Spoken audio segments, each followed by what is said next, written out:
Hey everyone, and welcome back to another news report. So it's finally happened. The casino is in Grand Theft Auto 5. Now, this is something that a lot of people were concerned about given all of the recent discussion over gambling in video games. And when you see GTA Online and see a casino be added, you quite literally think that's literal gambling in a video game. So this came out. The actual story, though, is extremely interesting. It is banned in multiple countries, it is soft banned in other countries, and we've got very questionable reporting about it. As well, we also have Rockstar seemingly trying to do their best to make it reasonable enough that they won't get, hit by most major governments. So it really is quite the story. And you might be wondering why we've started off here with a BBC article instead of a gaming website like GameIndustry.biz or PC Gamer. Well, that's because the BBC's coverage is a little bit interesting in that they underplay a lot of extremely important details and leave out quite a bit. But fundamentally, yes, Grand Theft Auto's Diamond Casino does let cash be turned into chips. The way that this works is, of course, you have your virtual casino, and at that casino, you can turn your in-game GTA dollars into chips to use at the casino in a $1 to 1 chip ratio. So then you can take those chips, take them to the tables and the fruit machines, maybe win some money, maybe lose some money. Now, as for the rest of this update, buying everything in the update costs $63 million. That's in-game dollars, not real dollars. And that's equal to about $800 if you purchase those dollars with the highest value Shark card. Now, Shark cards are, they're just buying in-game currency with real money. They're themed around Shark cards, kind of virtual prepaid credit cards to fit the fantasy of GTA, which is the sort of thing that I think psychologically makes people think it makes a bit more sense, even though, it's just literally purchasing in-game currency. Now, the value of those Shark cards is quite interesting. The minimum one is 50,000 in-game dollars for $199, but I think it's like $8 million for $64.99. Of course, that's UK sterling. Now, what's interesting is the value there just varies wildly, so it's quite an odd situation. Now, as for the rest of this update, you do have narrative content, you do have a new penthouse, you have new outfits, new cars, customization options. It's all of the usual stuff that you would normally get with GTA Online. It's just that because there is this casino, there is an added element of drama given all of the recent discussion within gaming. Now, what I found to be particularly interesting about this is Eurogamer did a little bit of digging. They talked to two longtime GTA data miners who basically talked about how this feature has been in the works for a long time, saying that it was originally canned because of online gambling laws, which is something you'll hear a little bit more about when we go further into this story. Now, supposedly, they tested the water with Red Dead Redemption 2 Online. It, of course, does have a gambling mechanic, but it's fairly divorced from the gold bar currency that you can purchase with real live money. So Red Dead got through a lot of regional restrictions that meant that they're feeling a little bit more okay to do this GTA casino. However, the GTA casino is fundamentally different, and that's really where you're going to see the gambling laws coming in later on in this video, as well as what Rockstar have sort of put in as a bit of a countermeasure. But before we get to that countermeasure, which is very important to cover, let's just take a look at this BBC article. It's doing the usual thing. So it's saying, your headline, GTA Diamond Casino lets cash be turned into chips. That is fundamentally true, but there is a really big difference, a really big detail we'll get into.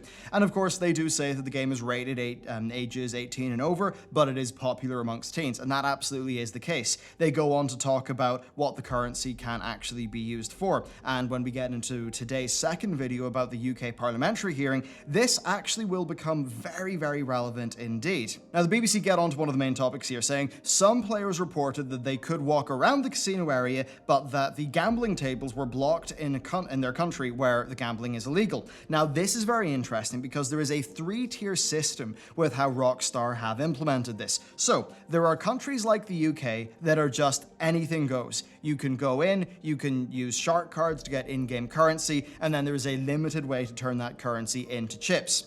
Now, there is a way in other countries, such as Belgium, where you can use the currency that you've earned in-game to purchase chips in the casino. However, you cannot use currency earned through shark cards. So that basically fully eliminates the game's monetization from the GTA Online casino, making it really quite similar to what they prototyped with Red Dead. But then you've got some other countries like Poland and Portugal where the gambling tables are just flat out disabled. You can walk around the casino, but those mechanics are not active in those regions.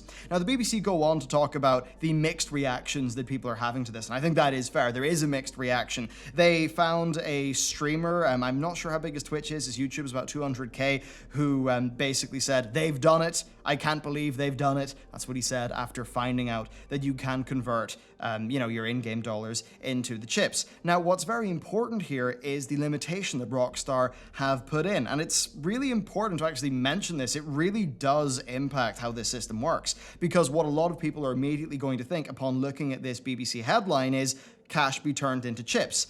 And you would just think, okay, I can put £60 into in-game Grand Theft Auto money, I can then go to the Diamond Casino, I can turn all of that into chips, and, I can gamble away in a high-stakes game, all of that money super quickly, and then a lot of people would basically say, well, there's a massive risk here for people who are going to be trapped into, gambling-like behavior. Literally gambling.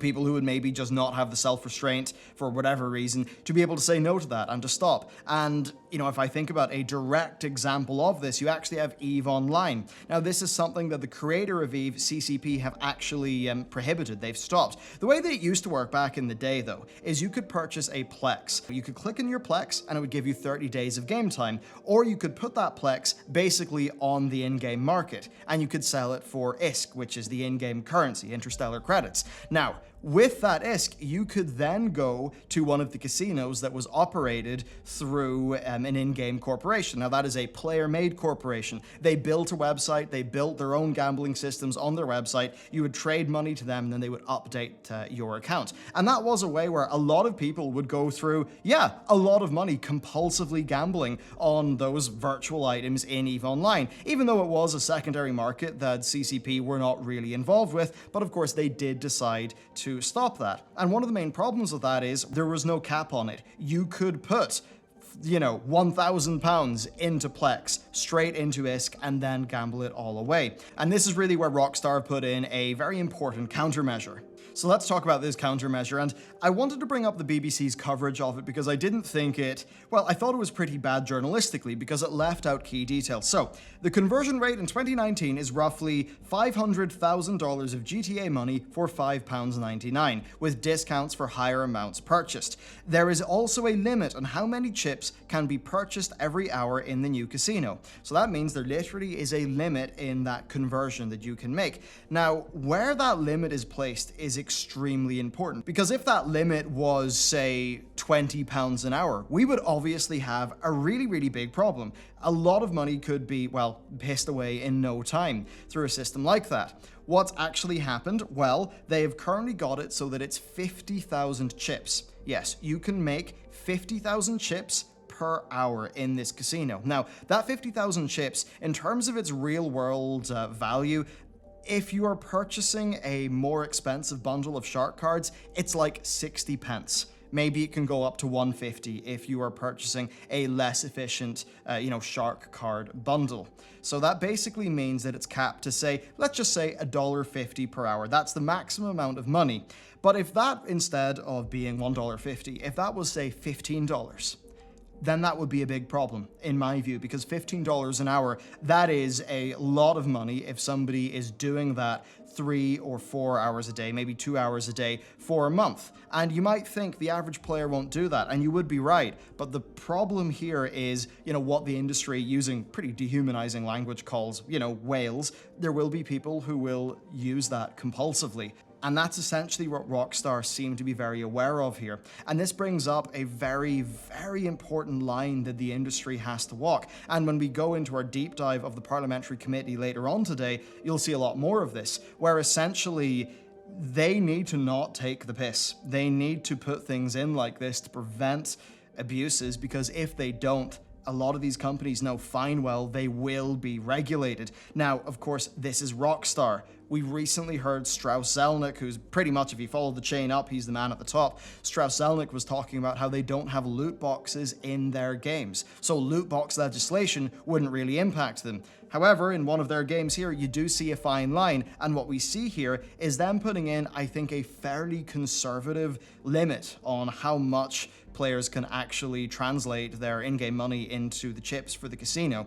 And they've purposely done that, in my view, to sort of appease lawmakers a little bit, to look like they're trying to make an effort to prevent abuses and prevent bad things from happening. Which, I mean, they're doing that, in my view, for completely greedy reasons. They don't want to get their business regulated away. At the same time, it is the right move if they were to do a system like this. It's better it's here with some checks and balances than if it was totally freeform. But it is interesting that even with that, in multiple countries, it's outright banned. And in other countries, you go to the gambling tables in the casino, and they're just flat out disabled. And then the final point before we wrap this one up is grey markets. Now, grey markets are a massive concern here, especially for a country like the United Kingdom. So in the UK, something's only really considered gambling if you can cash out real money. Now that's really important because in a game like this, you can't literally cash out in a way that Rockstar support. However, there are secondary markets. And secondary markets are something that companies need to be seen to be fighting. And Rockstar pretty much have fought quite a bit. And we did a little bit of research into this, and it seems like over time the grey markets have got harder and harder, but it does look like, if I just go to the notes here, there is a grey market that's pretty much dominated by what look like hackers or modders who are selling money for about 10% of Shark card price. So that basically means that cashing out via the casino stuff, technically it's possible, it's very improbable, it's sort of nigh impossible, it's probably not going to be a major thing that's being done. And then in terms of how Rockstar handle it, well, trading money in-game is not supported officially, and you can do some things like putting contracts in players and stuff like that, but Rockstar do seem to have quite a lot of automated checks and balances where if you exceed certain bounds, it will flag your account for a manual review. So from our cursory research, it does seem like Rockstar are going to a decent enough effort to curb secondary markets, so it's not like, say, the CSGO skin selling thing that we had a while back. But that said, if you know more about GTA Online than I do, and you know there is a big secondary market, please do let me know.